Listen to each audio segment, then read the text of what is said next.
Well, to start with, I am talking about mystery in the mountains. I said I loved the way of living of those people, but of course, since there is extreme poverty, social relationships cannot be just perfect. But you have, for example, domestic violence that's quite widespread. Um, that's one thing. There's child labor, which really saddens me, and that's one thing that I would like to contribute to change. That's one of the most important things I would like to work with. And of course, there's also insufficient services, whether it's regarding to health or education. I was preparing a paper for my course on health, and I found out that with regard to maternal and child deaths, my country has one of the highest rates in the region, and it's because in most parts of the mountain or rainforest regions, for some people, in order to get to see the nearest doctor, they have to travel across the mountains or forests during days and days. So, of course, lots of lives are lost because of that. So there's a need of infrastructure, of health staff, and of equipment and medicines, of course, because the hospitals that exist are very rarely well equipped. And talking about education, not only the infrastructure is poor as well, but there's also a big problem regarding the language kids are taught in. Because in most, not in most, but in quite a lot of regions, people don't speak Spanish, they speak a whole series of native languages, but education is officially taught in Spanish. So until very recently, they would go to a school where a teacher would speak to them in Spanish and they wouldn't understand a thing, and of course they wouldn't learn anything. So that is slowly starting to change, but still there are miles away from what a standard sufficient education should be. And what else? And with regard to cities, yes, it's true that misery is different there, because on top of poverty, when they migrate to the cities, they are confronted to discrimination. They often have to resort to mendicancy, and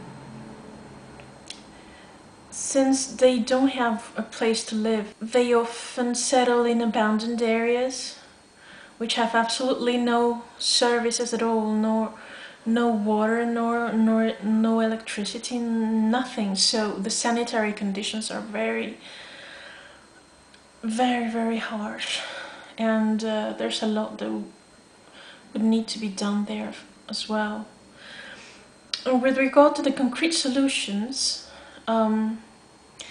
well, this is why I would like to gain experience. You need to learn how to assess what do they actually need and what will be convenient to them, because sometimes you can do something wanting to help the populations and that ends up being counterproductive, because you destabilize their equilibrium, you destabilize the system where they live, and you end up doing more harm than giving help. So that's another thing I would like to learn. And but in any case, what is clear is that we need to get a very, very active involvement of the population, giving their input into what the solutions should be.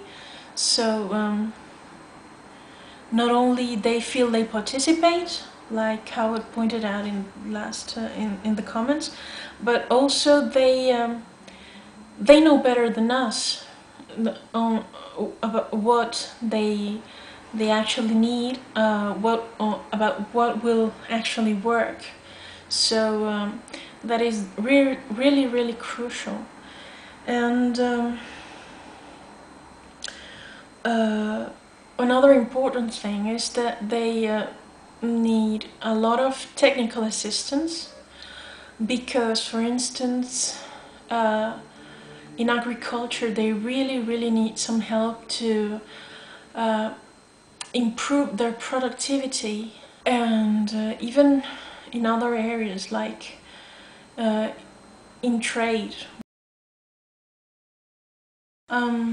I was saying that they need to learn how to get organized in order to better negotiate their prices with possible importers of their products. That is also very important. They need to have to get the advantages that an open market can bring. Oh, just one thing.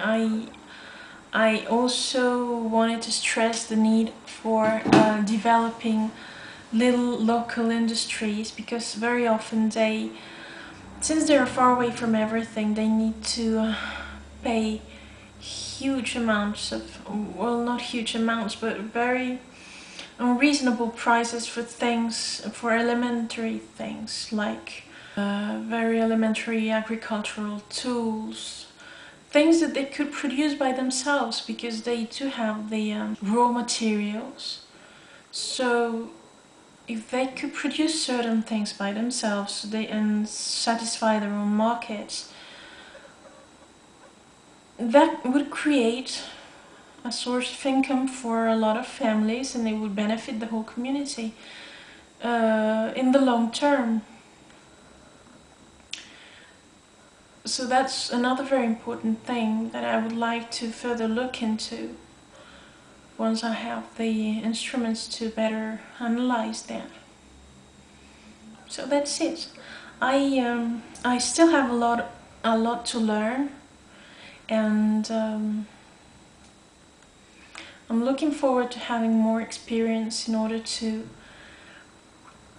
better find out how to give better help, and more efficiently, with more lasting effects.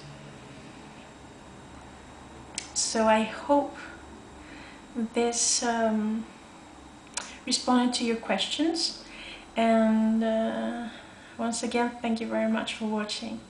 See you next time. Bye bye.